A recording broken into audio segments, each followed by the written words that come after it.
नीति हमेशा से ही खुले विचार वाली, खुश मिजाज और जिंदगी को अपने तरीके से जीने वाली लड़की थी।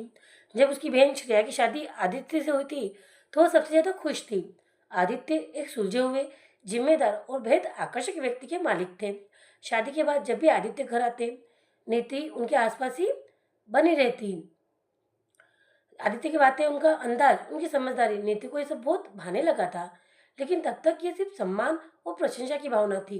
नीति को नहीं पता था कि यह आकर्षण कब उसके दिल में घर कर गया और कब वह अपने जीजा को पसंद करने लगी। उसे कुछ नहीं पता था। समय बीतता गया। नीति अब सब पहले से ज्यादा सजने संवरने लगी। जब भी आदित्य घर आते, वह अपने पहनावे पर खास ध्यान देती। एक दिन आदित्य ने हंसते हुए कहा, नीति, तुम तो दिन पर दिन खूबसूरत होती जा रही हो। उनका ये मजाक, नीति के चेहरे पर हल्की गुलाबी रंगत आ गई। उसे उनका मजाक बहुत ज्यादा पसंद आया। पहली बार नीति को महसूस हुआ कि उसका दिल तेजी से धड़कने लगा। उस रात वो बहुत देर तक खुद से सवाल करती रही, क्या मुझे अपने जीजा से प्यार हो गया या कोई मेरा भ्रम है। उसे कोई बात समझ ही नहीं आ रही थी। अब नीति को हर समय आदित्य का इंतजार रहने लगा। जब वे घर पर होते, तो वो बार बार किसी बहाने से उनके पास पहुंच जाती। कभी पानी देने, कभी किसी किताब के बारे में पूछने, तो कभी बस यूं ही बात करने के बहाने से। क्योंकि वह उसके जीजा थे, वह उसे किसी बात से मना नहीं करते थे। आदित्य को भी ये बदलाव महसूस हुआ, लेकिन उन्होंने इसे नजरअंदाज कर दिया। एक शाम जब आदित्य बालकनी में खड़े थे, नीति उनके पास आई और धीरे से बोली, कुछ लोगों से बात करने का मन हर वक्त करता है, लेकिन जब वो सामने होते हैं तो शब्द साथ छोड़ देते हैं। नीति ने आदित्य से ये बात कही। आदित्य ने उसकी तरफ देखा। उसकी आंखों में कुछ था, कुछ जो पहले नहीं था। अब नीति खुद को रोक नहीं पा रही थी। वह जब भी आदित्य को देखती, उसके चेहरे पर एक मुस्कान आ जाती। एक दिन आदित्य ने मजाक में कहा, नीति, तुम्हारी आंखों में कुछ खास है, शायद कोई कहानी छुपी हो। नीति ने हल्के से मुस्कुराकर कहा, हाँ, एक अधूरी सी कहानी। नीति ने हल्के से मुस्कुराकर कहा, हाँ, एक अधूरी सी कहानी। आदित्य उस समय तो हंस दिए, लेकिन उनके मन में सवाल उठने लगे, क्योंकि वह समझ चुके थे कि नीति के मन में जरूर कुछ चल रहा है। नीति अब और इंतजार नहीं कर सकती थी। एक रात जब घर में सब सो चुके थे, वह चुपके से बालकनी में गई, जहाँ आदित्य पहले से खड़े थे। उसने कांपते आवाज में कहा, मैं आपसे प्यार करने लगी हूँ।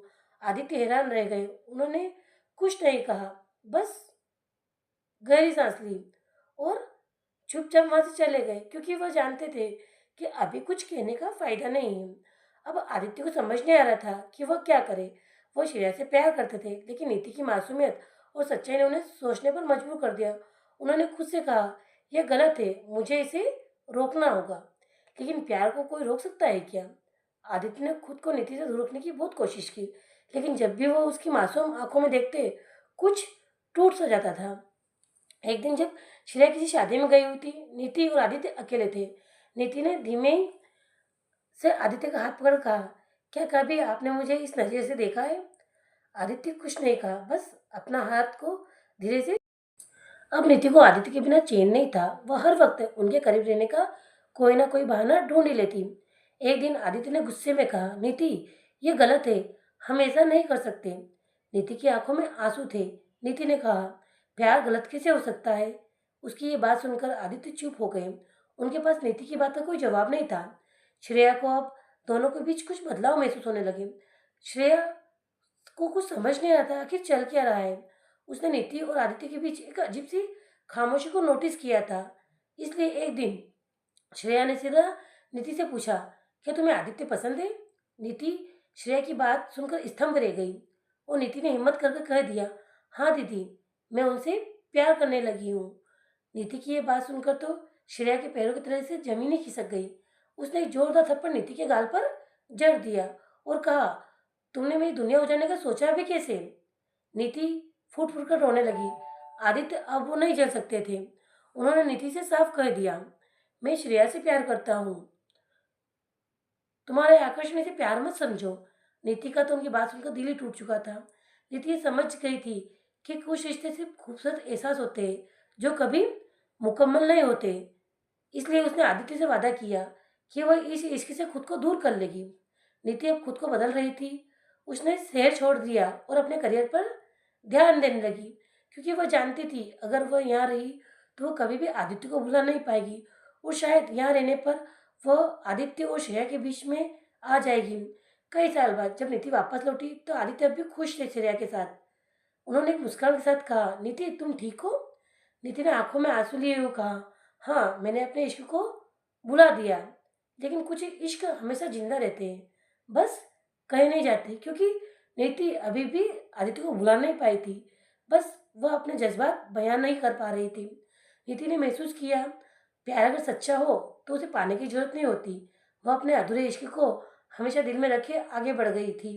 क्योंकि कुछ मोहब्बतें मुकम्मल नहीं होती, लेकिन हमेशा जिंदा रहती है। दोस्तों, अगर आपको मेरी ये कहानी पसंद आई हो तो प्लीज़ मेरे चैनल को लाइक करें, सब्सक्राइब करें और हाँ, बेल आइकन दबाना ना भूलें, जिससे नई नई कहानियाँ आपके पास रोजाना आ पाए। और कमेंट में अपनी राय जरूर दें कि आपको ये कहानी कैसी लगी। ये कहानी सत्य घटना पर आधारित है, ये कहानी किसी न किसी साथ बीती हुई कहानी है जो मैं आपके पास लाई हूँ। ये कमेंट में जरूर बताना कि क्या नीति ने सही किया या गलत।